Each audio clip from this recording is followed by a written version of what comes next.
Hey everyone, my name is Zach. I'm a 22-year-old competitive boulderer from Canada, currently living near Frankfurt, Germany. Welcome back to the COMPCLIMB training series, where I record all of my training, provide in-depth analysis of every session, and just chat about climbing with an emphasis on competition. If you enjoy the series, feel free to leave a like on the video and subscribe to the channel. It really helps out a ton. In today's episode, we're still at Element. Me and Maddie are here in Munich for a few days visiting family, so we're taking advantage of our time here to train at one of the coolest gyms in Germany, which is this gym Element.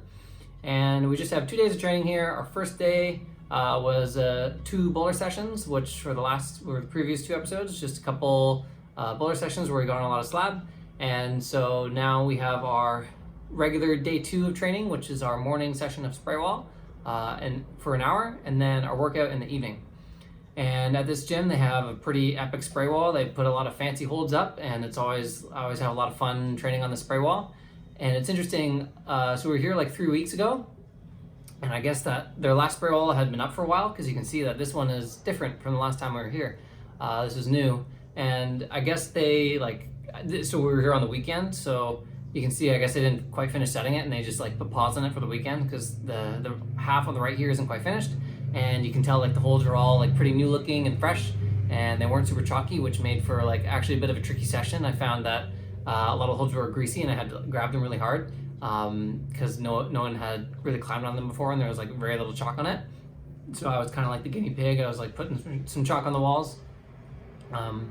So yeah, what I did for the kind of prerogative for the session was for my session, I made up 3 boulders, and the idea was to make up 3 moderate sort of boulders that I could hopefully send by the end of the session. Maybe best case scenario is I send 2 to 3, just because this isn't a regular spray wall and I won't get the chance to try these boulders again, so there's no point in really making up super hard projects because I won't be able to track my progress on them or make any sort of I won't be able to open a project and then try and send it later. So I may as well make boulders that are right on the line of sending and not sending. We actually did the same sort of thing when we were campusing on the spray wall in the last session that we were here 3 weeks ago. And I ended up doing a pretty decent job. I didn't end up sending the boulders, and it actually kind of turned out to be the same thing today. I guess I'm just really not good at making boulders that are right on the threshold of me sending.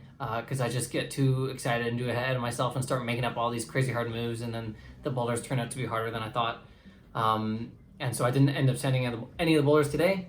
I think I did a decent job though, actually. This boulder here that we're trying, the last boulder that we just tried, I had originally made it up to use the arete, but then the arete was all greasy, so I had to pivot and change it. I went up and my first attempt of the day, I tried to toe-hook the arete. I tried the ending, I didn't get it on camera. But I tried the first attempt, I just tried it from after sticking this jump out to the left, and immediately my toe just wouldn't stay on the arete. So I was like, oh, dang, I gotta just change this whole boulder, and I had to add that pink hold to heel hook, and then I had to, instead of having this crimp and having a toe hook on the arete to go out to this next hold, I had to do this jump, and then the boulder was just kind of unsalvageable. It didn't really work out. So yeah, that boulder, it was cool working that second move though. It was pretty hard. That right hand that you're jumping off is pretty slopey, so it took a few tries to stick that. So now we're moving on to this boulder, which was also really cool. I was excited to try this boulder. It's got some really big moves, really big, powerful moves. I actually don't think I've really kind of tried this style of boulder in a while. It kind of sounds funny to say, because of course we're doing a lot of jumping around and powerful moves in our training recently, but this boulder that I made up here has just got a big span out to this yellow, and then the idea was that you jump to this purple, and then you kind of pull up to this blue at the same time, a sort of 1-2 dyno, a big powerful move, then a big span out to this sloper, and then here's a really cool move. You kick your foot out to that blue sloper on the left, and it's so slopey that you won't be able to just hold it like that. So I actually need to bring my left hand down, which you can see I just did here, back to the purple hold in order to be able to put the adequate amount of pressure on that sloper foot to make it stick. Very cool move. And I actually I was really trying to, when I was sitting at the wall looking at this move, I was trying to think, is there an easier way to do this? Am I just is this super contrived? Am I just making myself do this because it's a cool move?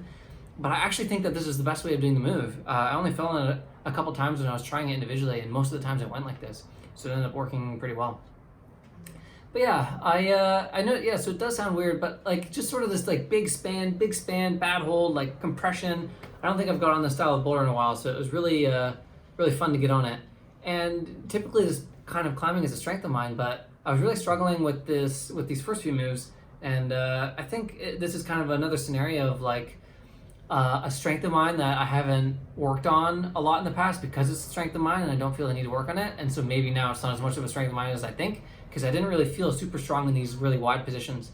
So maybe that gives me an excuse to make up some more boulders like this style, because I need to make it a strength again. But yeah, so yeah, like the white hole is like quite bad, and so I ended up adding like a foot to try and do this dyno, but it wasn't working still, so I just decided to try the ending a few more times. And then this purple pocket that I'm going to is pretty slopey and there's no chalk on it. It's super greasy. And then the finish hole that I ended up putting for this boulder was like a mile away, so that ended up being too hard as well. But I had a good time working that. Maybe with like another 1 or 2 sessions, the full boulder of this could go. Actually, I don't think this is too hard. I just think it was too hard for this session in particular. But yeah, like I wish I could come back and try this. This is such a good spray wall, and these boulders were pretty cool. And speaking of cool boulders, this boulder here is going to be very cool. Check out this move in the middle. So yeah, okay, it's got this cool, like interesting first sequence. You go up to this pinch, and then you got the heel hook, and you go up to the sloper. But this part here, am I going to try it now? Yes, here I'm going to try it. This move is pretty cool. I'm pretty proud of this one.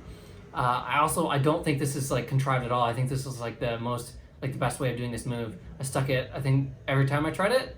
But yeah, you got your toe hook, you got your sloper, you put your toe hook out, and then the toe hook brings you up into this sloper on the volume, and then you come back to the sloper, the blue sloper, and kind of use it as a gaston to really push yourself into the sloper while pulling with the toe hook, and all these moving parts working together creates this really stable position. And meanwhile, it's like sort of this coordination move as well. It's very cool. I was like definitely taking advantage of like the fun holds and the fun angles and toe hooks and making some like kind of cooler spray wall boulders. Like usually you'll notice like with the spray wall at Boulderveld, I typically make up just sort of more power focused boulders. Just kind of like grabbing hard holds. Like, yeah, I try to add some heel hooks and toe hooks, but like definitely a spray wall, we're trying to train like our maximum power. And so I'll try to avoid, not avoid, but like the goal isn't to necessarily practice comp style movement. But so I try to like make more like, grip strength, power based boulders, but like, we're just having like kind of a one-off sort of more fun spray wall session here and taking advantage of this cool white hold on the right here to do this toe hook move. So yeah, this boulder I couldn't quite send, but this one I think this was a better difficulty. I ended up sort of nailing the difficulty on this one. I basically send it with one fall here in the middle. Getting the toe hook out to the white hold around the arete was really hard from the start. It was kind of blind, and it was just really hard to snag it correctly. And so I could only like sort of get the toe hook with using this jug by climbing into this position. But with like a few more tries on that boulder, it probably could have gone. But yeah, that wrapped up our morning session of spray wall. 3 boulders, didn't get any sends of them, but made some cool moves, and we definitely got some value from those boulders.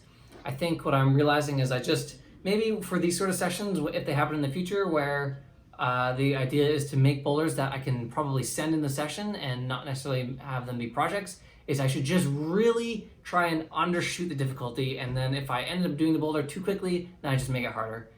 Because I've been not succeeding on making like moderate boulders for myself, because hard boulders are just too much fun. But anyway, our second session is the workout today, and I have been following the rules pretty well in our past few workouts, and I haven't been just doing my hangboard and pinch block and workout like right after a session where I'm feeling like pretty decent, just to get it all over with and have the rest day start early. Because like I said, once we're kind of pushing above 100 pounds on our hangs, and like, with pinches, like I guess threshold to be like 65 pounds, it's really important that I rest. Even if I think that I'm feeling like I have enough energy after the climbing session or the campus session, I need to force myself to rest. And I've just been being like a bit lazy recently, and in some previous days of training, I just say, I'm gonna do my hangboard workout right now, get it over with, and then it ends up being a little bit less quality.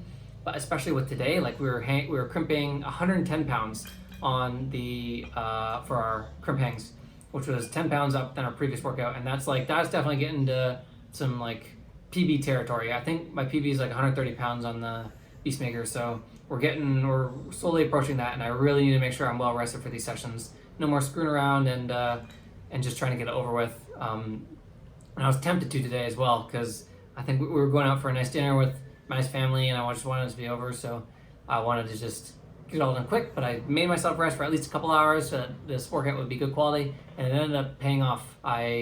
We did our 110-pound crimps, and they felt really strong too. They were all really convincing. And for pinches, I was doing 68 pounds, which isn't bad either. And so we're still in our phase of crimping and pinching, where we're doing our 6 sets of one hang now. We're, like I said in the past couple workouts, we're past like the high volume phase where we were doing 2 hangs a set for 5 seconds and 5 sets of that. So we were doing 5 sets, 2 hangs each set for 5 seconds. So like I said, now we're like transitioning into the lower volume phase where we're really trying to push the weight, and we're doing 6 sets of one hang, still at 5 seconds. I think in the next training cycle after the Jackalope in Montreal, we switch to our 2 to 5 second hangs, where we'll really be trying to push the weight. And I think I've only actually done one training cycle of hangs and pinches. No, sorry, I've done one training cycle of 2-arm hangs at the 2 to 5 second range. This is kind of like relatively new for me. I usually kind of always train my hangs at 5 seconds, but I think the 2 to 5 second hangs is a really nice tool to really push the max weight. And I always kind of, like when I was in the past, I thought, no, 2 seconds is just not enough amount of time to train strength for hangs, but lately I've just been kind of like changing my mind about that, and I think it is, and I've really been noticing it really helps me push my weight, and I feel a lot stronger when I'm like even just crimping like 2 second hangs like leading into an event. So I think I like it. And so finishing off the workout, we did our dips, 3 reps, 75 pounds, and then now we're doing our plyos. So we introduced this in the last workout, and this is going to be part of our workout leading up to the Jackalope event. Just like 3 different jumping exercises. The first one are the kneeling jump squats, where the idea is to jump off your knees and bounce off the ground as fast as you can. So the idea is as soon as your feet hit the ground, you want to be off the floor, and it's like really training that fast twitch. And then the second exercise, were the pistol squat roll jumps. You just kind of want to roll and then jump off the ground as fast as possible. And then here is just like our standard long jumps is our last exercise. And for the long jumps, you can just use your arms, use whatever momentum you want. And the idea is just to jump as far and as explosively as possible. And for all these exercises, we're doing 4 reps at 3 sets. And like I said in the last video when we were doing these, I just love to do these like leading up to an event to really get my jumping power feeling like nice and explosive, and really boost my confidence when it comes to any sort of running and jumping and dyno like strength, where the lower body is really important. So yeah, that wraps up today's day of training and wraps up our little 2-day trip to Munich. Tomorrow's a rest day, and it's back to our hometown near Frankfurt, and then we continue the training back at the studio block and at Boldeveld.